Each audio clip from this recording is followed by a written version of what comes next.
E aí, meus caros, eu fiz a chamadinha no Reels, espero que vocês tenham atendido, né? A gente vai conversar a respeito da série Round Six e aí seus desdobramentos, seus entendimentos para as relações internacionais. Eu não consegui ver essa série sem olhar, assim, pela nossa perspectiva.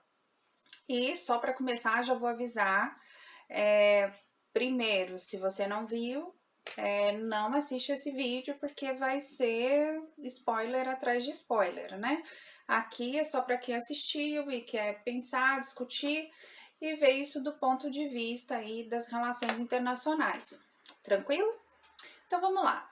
Na verdade, a primeira coisa assim que eu pensei quando eu vi foi exatamente de todo o discurso que sempre foi vendido em termos do desenvolvimento da Coreia do Sul, que foi até citada como exemplo, como modelo para que o Brasil seguisse aí na década de 90, né? Os tigres asiáticos que de uma forma revolucionária saíram de um patamar bem baixo de crescimento, de um PIB assim que não era tão significativo, um PIB per capita, para hoje estar entre as maiores economias do mundo, especialmente nesse caso da Coreia, né, estarem em 15º lugar em termos de desenvolvimento. E então se vendia essa ideia de que esses países tinham encontrado a fórmula mágica, né, até ter a crise asiática em 1997, mas enfim, foi um franco crescimento realmente, especialmente aqui se a gente for falar da Coreia, que é objeto da série, né? A Coreia saiu arrasada da Guerra da Coreia, obviamente, mas aí mediante bastante investimento norte-americano e um investimento em educação, infraestrutura, crescimento, aperfeiçoamento da população, realmente eles acabaram tendo um exponencial, não só eles, não só a Coreia, né, mas também os chamados tigres asiáticos, os países ou regiões autônomas que compõem esses tigres asiáticos, que são a Coreia do Sul, a Singapura e a Hong Kong e Taiwan, né? Lembrando que Taiwan tem uma questãozinha aí com a China há um certo tempo, mas se desenvolveu aí no capitalismo e como região autônoma. Então, nesse caso, esses países acabaram recebendo bastante, especialmente a Coreia recebeu aí dinheiro dos Estados Unidos, justamente pelo medo que os Estados Unidos tinham do crescimento do regime comunista no mundo, né? E eles souberam como aplicar.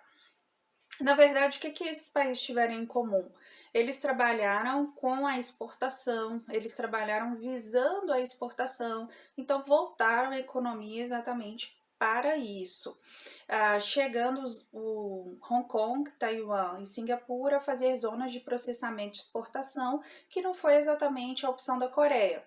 A Coreia já foi um pouco mais conservadora, mais fechada, e entregou esses investimentos para uns grupos familiares, grandes grupos familiares, então que por um bom tempo detinham aí que seriam os coordenadores, os gestores dessas grandes empresas, dessas grandes economias da Coreia do Sul. A partir da década de 80, ela passou assim a aceitar investimento estrangeiro direto aí na forma das multinacionais, mas até então era resistente. Então aí vocês já vão observar um ponto, né? Tem uma certa concentração e um conservadorismo em relação à distribuição de renda aí dentro da Coreia. Mas tudo bem. Depois que a gente tem a crise asiática, a população começa a observar que há uma dificuldade para encontrar emprego como se tinha antigamente, que os empregos passam a ser mais precários. O país que crescia entre 7% e 9%, que era a média desses tigres, né? Por isso que foram chamados de tigres, acaba crescendo caindo 5 pontos percentuais, então assim foi uma queda significativa. E aí você tem um quadro como muita gente extremamente qualificada na Coreia, 30% da população tem curso superior, mas essa população que estudou, que se preparou, estava em empregos que estavam aquém da sua capacidade. E aí a Coreia começou a exportar nessas mentes para conseguir encontrar emprego qualificado para essas pessoas. E aí o que acontece? Os jovens começam a ficar insatisfeitos, Os jovens hoje têm vontade de sair da Coreia e criticam que não era tão fácil assim quanto no início desse boom, arrumar emprego, ter uma vida estável e ter essa questão da mobilidade social, que dentro da sociedade é bastante difícil, né? Você ascender, então se você já nasceu rico, você, enfim, qualquer país, né? Mas se você já nasceu com um certo privilégio, você tem uma vantagem que de forma alguma a pessoa que é mais pobre aí, no caso, conseguiria subverter. Mas o que que a gente tem, assim, será que eles realmente descobriram a fórmula mágica para crescer? Será que eles fizeram o capitalismo dar certo, que não deu em nenhum outro lugar do mundo? Porque o capitalismo, ele sempre promove exclusão, né? O capitalismo dá certo para quem fica rico, mas para quem é pobre, ele não dá certo. É nesse ponto de vista que eu falo. E eles não descobriram a fórmula mágica, muito embora eles não tenham uma desigualdade social do Brasil, né? Mas existe sim uma desigualdade social, existem percentuais significativos de diferenças aí de IDH, de crescimento, e uma das coisas que eu acho mais difíceis, especialmente nessas sociedades mais tradicionais, é essa questão de você não poder ter mobilidade social, né? E para recordar, isso não foi feito assim do nada. Você teve desrespeito a legislações trabalhistas, você teve, se teve também a questão do desrespeito à legislação ambiental, ou seja, se cresceu da forma que a gente conhece, né? Com algumas perdas aí nesse caso sociais e de outras áreas. Teve alguma melhoria? Com certeza, uma melhoria aí do bem-estar geral, por exemplo, até mesmo a perspectiva de média de vida do coreano, acredita-se que vai ultrapassar em 2030 a do japonês, ou seja, isso é um indicativo de bem-estar geral. Mas não deixa de ter uma população super explorada nessa região, e aí começaram as produções, né, cinematográficas, como Parasita, que agora eu já vou falar assim, eu não tive muita paciência de ver o Parasita. Eu fui até os primeiros 20 minutos, assim, eu achei a narrativa muito arrastada. Sempre vou gostar de qualquer vídeo, qualquer filme que faça crítica de caráter social e é bacana o que tem por fundo, mas eu achei a história bastante forçada, muito exagerada e especialmente arrastada, né, gente? Porque hoje a gente gosta das coisas mais ágeis e até pode demorar um pouco mais se tem história, mas aqui eu acho que algumas pessoas de repente não vão gostar do que eu vou falar, mas não achei o Parasita assim tão, né? Essa Coca-Cola, já que estamos falando do capitalismo, não foi essa Coca-Cola toda. Mas assim, é, foi uma das produções que mais chamou atenção para isso, né? Até na época se falou, nossa, estão querendo dizer que a Coreia é o Brasil, caramba, né? A gente virando parâmetro, mas querendo dizer que é o Brasil da Ásia, e enfim, isso daí ficou um pouco ruim, né, para essas para a visão social no geral, né? Eu até não tinha esse conhecimento com essas pesquisas que eu fui fazendo, eu vi que a música Gangnam Style, do Psy, ela é uma crítica ao pessoal de um bairro chamado Gangnam, de Seul, que tem um estilo de vida, assim, dos super ricos, né? E tudo aquilo que ele caracteriza na música, eu achei bem interessante, ou seja, até o estilo K-pop de vez em quando também tece suas críticas a essa desigualdade social que é muito grande. Só quero relembrar para vocês que a gente tem esses tigres asiáticos originais e também tem os tigres, os novos tigres, né?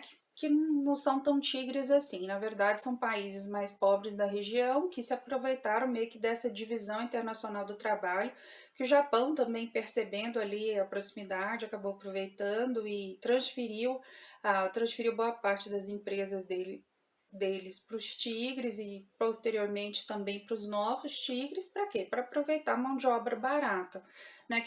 Não é só barata, a gente está falando também de mão de obra escrava, né? E aí alguns países começam a se destacar em alguns segmentos, têxteis, dispositivos para celulares, enfim, se especializando mesmo, como se fosse uma divisão internacional aí, que não é exatamente do trabalho, mas uma divisão de produção, né? E aqui nesse caso, só para ressaltar, os novos tigres seriam Laos, Vietnã, Malásia, Tailândia e Filipinas, né? Eles entram com a mão de obra super barata. E aí você vem me perguntar, professora, a senhora começou conversando a respeito da Round Six, o que a Round Six tem a ver? Tudo a ver, porque ela vem nesse formato de jogos mortais, com inspirações em games da década de 80, 90, né? Super Nintendo da vida, com aqueles comandos que aparecem no cartão. Já começaram os spoilers, né? Mas ela não é nada menos que uma grande crítica ao capitalismo. Todos aqueles jogadores são pessoas que representam pessoas que estão à margem dessa sociedade na Coreia. O jogador 456, ele tinha emprego, ele foi demitido durante uma greve, uma modificação que aconteceu na empresa, não ficou ainda, essa história ainda não foi tão desenvolvida. E depois não conseguiu se recolocar da mesma forma, começou a viver de bicos, né? Ah, ele tem até, assim, a gente torce pro jogador 456, né, que é o principal personagem, mas ao mesmo tempo ele tem alguns desvios de caráter, né, ele rouba o cartão da mãe, enfim. Mas no fundo, apesar dele gostar de jogos de azar, ele não é muito sortudo, né, que fica bem clássico, né? Será que é uma questão ali que o diretor estava brincando? Será que é uma questão de sorte ou uma questão realmente de oportunidade? A oportunidade ali não encaixou com a sorte? Pois bem, essa é a situação desse jogador. O jogador 216 é aquele famigerado, eu tô falando, gente, o número dos jogadores, assim, de acordo com o que eu lembro, porque falar os nomes, eu fico com receio de falar os nomes e falar errado, né? O 216 todo mundo vai lembrar, que ele é o traíra da história. Ele seria aquele proeminente que saiu da pobreza, conseguiu estudar numa excelente faculdade, só que ele dá um golpe na empresa em que ele trabalhava, pega o dinheiro dos investidores e praticamente só não é preso porque ele está dentro ali dos jogos, né? Que ele não é exatamente encontrado. Mas eu fiquei com ódio desse jogador 216. Todo mundo já teve um colega de trabalho, um amigo que conhece o jogador 216. Eu não desejo pra ninguém. Eu fiquei assim com ódio. Eu falei, gente, que hora que ele já vai morrer? Porque tá demorando, tá durando. Mas enfim, ele acaba aí sendo responsável pela morte do jogador paquistanês, né? E o ódio aqui tomou conta. Mas a gente passa a lembrar que se trata de um jogo que, no final das contas, ia sobrar um. E até mesmo a gente para pensar, a vida nos coloca assim, o trabalho nos coloca assim, diante das oportunidades, da escassez. Então ele é o perfil de pessoa que passa por cima dos outros para que os danos não venham para ele, né? E acaba fazendo essa representação. A série, ela não é só uma série de crítica social, mas ela é uma crítica também de relações entre as pessoas, e eu acho que todo mundo meio que já trabalhou numa grande corporação acabou se identificando ali com cada um dos perfis. Então, jogador 01 representa o quê? Os mais velhos, os que são postos de lado, aqueles para quem não queremos olhar, né? E que vai ser a maior parte dessa população da Coreia. Em breve, como eu falei, a partir de 2030, a expectativa de vida está em média de 90 anos.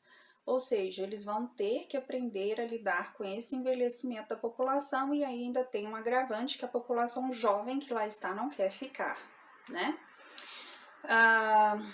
Vamos lá, o jogador paquistanês, ele é o quê? Ele é um migrante econômico, é a pessoa que é desses explorados aí que a gente falou dessa região, e que também ali entra com uma bondade, com uma ingenuidade, né, que não é pertinente àquele espaço, porque de toda forma ele está esperando ali que no jogo em que tem uma questão financeira e que no final das contas só vai sobrar um, que todo mundo seja honesto como ele é, né? Quem nunca foi assim?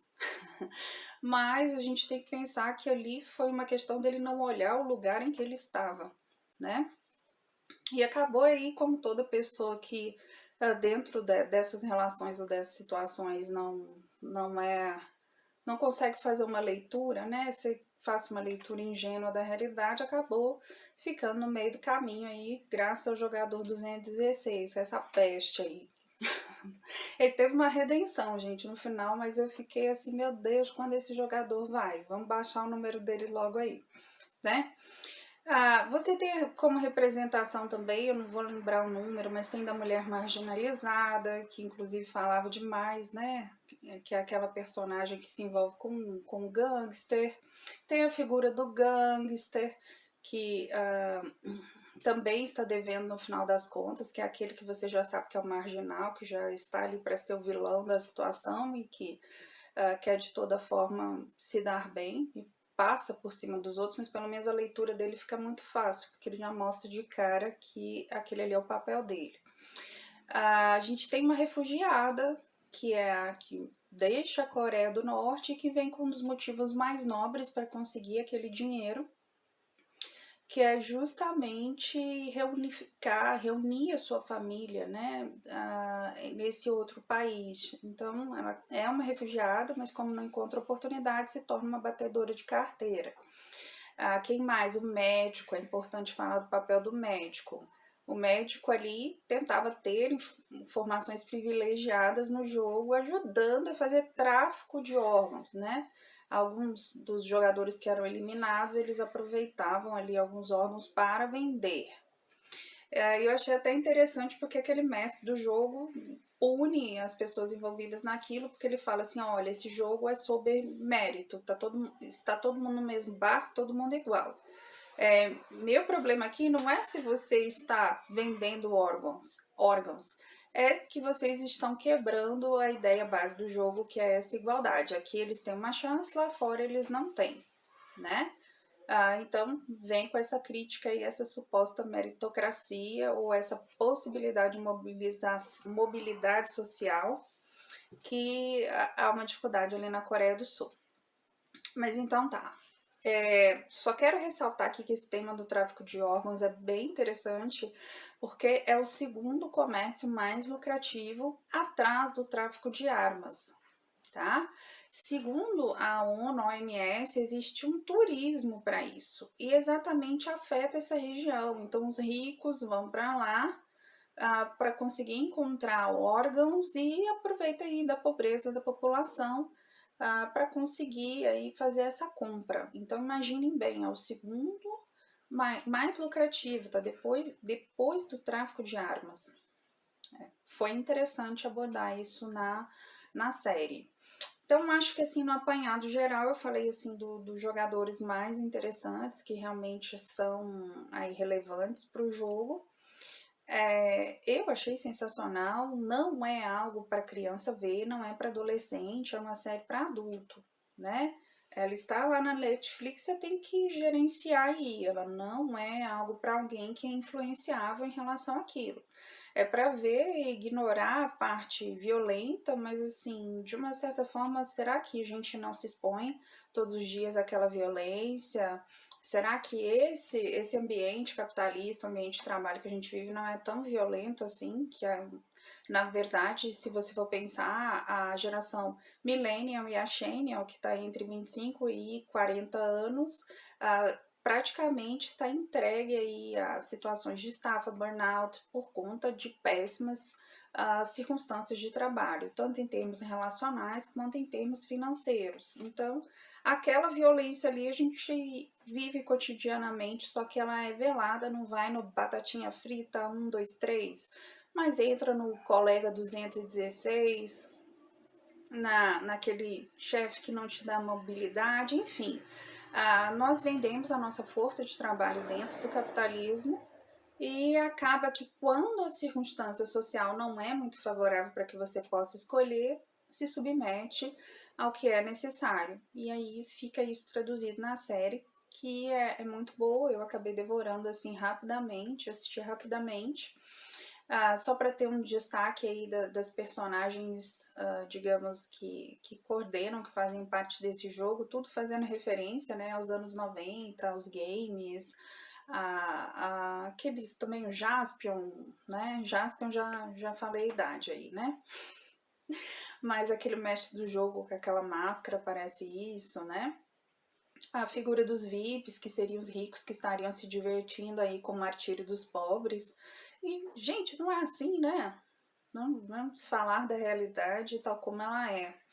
Aqueles determinados soldados, cada um tendo ali de uma certa forma hierarquia, uma função e ficando dentro de cada uma das suas células e não podendo se comunicar, né?